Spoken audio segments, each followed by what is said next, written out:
Today we're taking a look at the iPhone 16e in the white color. Let's go ahead and get right into this. It is $600 for the 128 gigabytes, and that is of course standard.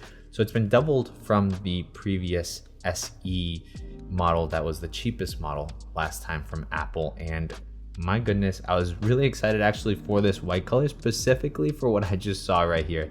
This is really nice.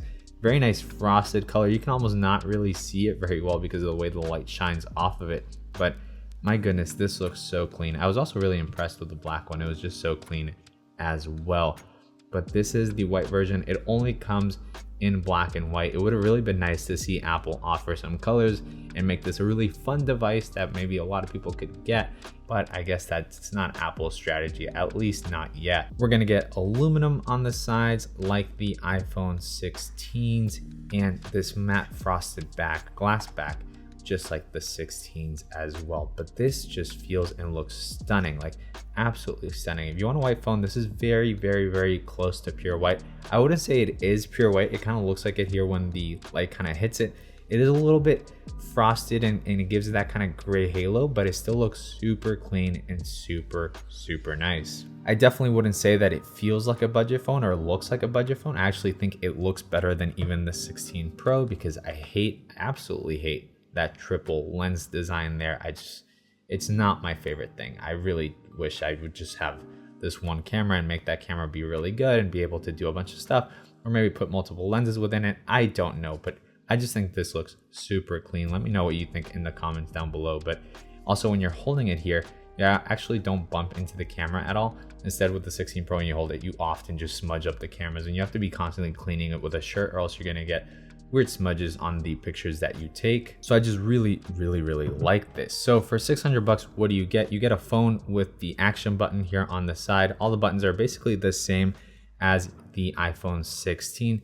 The only thing that's missing here is that you don't get that capture button here, which honestly, I haven't been using much at all. I kind of use it just to launch the camera, but aside from that, it's been kind of like, I would say, yeah, not the best feature. I wish they would let me just change it to launch something different. So you're not missing out much on that. I think the action button is much better of a thing that you have here that I actually say is definitely worth it. And it's nice to see that it is on here. Now let's go ahead and remove the screen film right here so we can see it from the front. And look at that. I love these silver edges right here. That just looks so good. Look at that. My goodness, so clean. I really like that. Now the only thing you're not going to get is MagSafe, and that kind of sucks. So you can't use any MagSafe accessories that you might have laying around. There is kind of some magnetization happening in the background from the wireless charging, which it does have. So you're gonna feel like kind of some magnets and some MagSafe accessories kind of stick to it, but don't trust it. Things are just gonna fall right off of it. And if you put this on a charger, this phone is gonna fall off of it. You're gonna break it and do stuff like that. So you're gonna feel that magnet. It does not have MagSafe. Don't get used to that. You are gonna need a case with MagSafe if you wanna use MagSafe, which I don't think is a big deal. Most of us get cases anyway, so just make sure you get one that has MagSafe, like this one from ESR, which is gonna lead us right into the sponsorship from this video, where we're gonna talk a little bit about ESR's new Halo Lock Geo wallet stand and Halo Lock Geo Classic wallet. First up, the Halo Lock Classic wallet stand, which can hold up to 5 cards with 3 slots for cards and 1 clear ID slot so that you can see your ID when you open it. Cards are easy to pull in and out. There's even a 20mm oval slot at the bottom so you can push all the Go cards in and out very easily. It's got a strong magnetic hold at 3200 Gs when paired with an ESR case that's actually 4 times stronger than Apple's offering. You can shake this thing super hard and just stays on there like it's glue. It's absolutely crazy, and that's so good because you don't feel like you're gonna lose it. The cool thing is that this wallet doubles as a stand, and you can actually adjust it between 15 degrees and 160 degrees. And you can place the phone on there on portrait mode, maybe to browse some TikToks, or on landscape mode to watch some videos when you're eating breakfast or something, which is really nice. Next, we have the Halo Lock Geo wallet stand. Now, the cool thing is that this one's got the Apple certified Find My, so you can track it in real time, play a sound, or get a left behind alert if you forget it somewhere. Here you can hear how loud it sounds, which is louder than an AirTag when you're searching for it. And this one also has a very powerful magnet magnet in the back that's double the strength of Apple's official wallet case. The stand on this one is also super durable. It's tested for over 8,000 uses, and this one adjusts from 15 degrees to 170 degrees, again in either portrait or landscape, so you can make some video calls, browse the web. Plus you got a little finger loop on the back where you can get better grip when you're on the go. So make sure to check out ESR's Halo Lock Classic and Geo Wallet stands. Check the link down below in the description, and thanks to ESR for sponsoring this video. Let's go ahead and boot this up so that you can see that we're gonna have a notch here at the top as opposed to Dynamic Island that you would get with the 16 here. So you can see Dynamic Island up here, and so whenever you're playing music and stuff like that, you basically get the music playing up there, like Uber rides and stuff will be there, and you can kind of tap and interact with it, which is a cool little feature, but definitely I wouldn't say it's something that's worth getting this phone over this one right here. I also find the notch to be perfectly acceptable. I don't think it looks dated or anything. Like, sure, it doesn't look as nice as maybe a full screen phone, but I could totally see some people preferring this over this floating circle right here. So yeah, I don't know. That could be just a preference. I don't think this immediately looks better than this right here. I will say the phone is built very nicely. It feels very nice. It doesn't feel like a budget phone. I really, really like the way that it feels. It's very lightweight. It feels nice in the hand. Definitely not like heavy and substantial, but I think that's actually a good thing. I get kind of tired sometimes holding the 16, especially if you have like a max model here. They get so heavy. So this is nice and light. It's a good size. It's the exact same size basically as the 16 Pro, which I think is just the perfect size nowadays for a phone. You're gonna get enough screen real estate to edit videos and stuff like that. And you get the A18 chip in here, which is a bin chip, I believe, which is just not as good as the one on their flagships, but still it's gonna be one of the latest processors from Apple, which is very nice to see. So this is gonna be more powerful, of course, than even a used iPhone 15. And I feel like a lot of people are gonna be like, well, just get a used iPhone 15, get a used iPhone 16, save up and get an iPhone 16. But honestly, a lot of people just walk into the store, say, which is the cheapest iPhone? And this is gonna be the cheapest iPhone available. And I think it is a fantastic choice. It's simple, easy to use. I think maybe the only learning curve coming from people that might have older phones would be that you no longer have the Touch ID and now you have to do the Face ID. But honestly, I think that's a very good thing. This is very easy to use. I think this is easier to use than Touch ID. I think Face ID just works very well. And it might be a little learning curve at the beginning, but I think it's well worth it.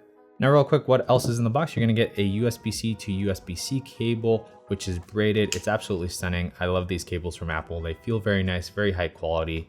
Then just some pamphlets and everything, but nothing really else important in the box. Let me go ahead and go through the setup of this phone in case you are curious as to what to expect if you're getting it. Of course, most of you maybe already have phones, so feel free to skip right through this. But here, you can choose between default, medium, and large appearance. In the previous video, I did default, so let's go ahead large appearance for this setup here. Let's go ahead, and you can also quick start with the devices nearby. If you have any other Apple devices, it'll help you just sign into your accounts and everything, but we're gonna go ahead and skip that.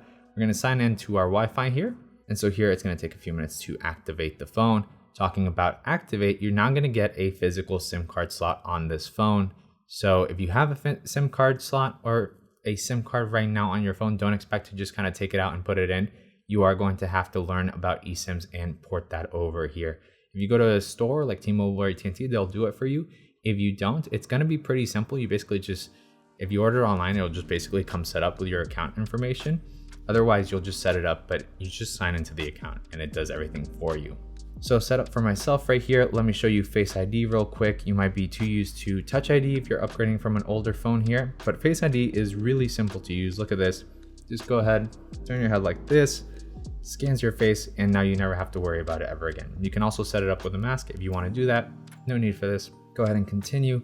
Put a passcode here and do the same one as my bank right here. You can transfer data from an Android device, Mac or PC, another iPhone or iCloud. We're going to go ahead and not transfer anything. And you don't have to sign into an Apple account. In case you don't have one, you can go ahead and just skip through that, but it is going to forfeit a lot of the features, and you'll hit some roadblocks if you don't do that. We'll continue here. You can set up iMessage, FaceTime, turn on location services. We can just continue here. Sometimes you'll get a QR code with your device and you use a QR code, scan that eSIM, and it'll set up the eSIM for you.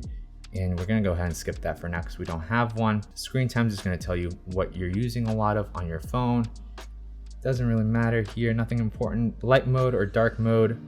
Dark mode is gonna save more battery life. I wouldn't say substantially so.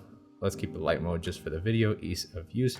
Apple Intelligence is an important one here. You get access to that with this phone, which is something you don't get with the older models of iPhone, especially not updates in the future. So this is kind of guaranteeing that you're gonna get these improvements with Apple's intelligence over the next couple of years. And so if you're wondering if you should get an iPhone 15, well, this one has better CPU, better RAM, and it's more kind of ready for the future of Apple than that is. And so if you believe and you want something that's gonna last the next 5 years and you care about Apple software, this is probably gonna be the way to go still. I also love that we get the action button here, which is this little button here in the top left.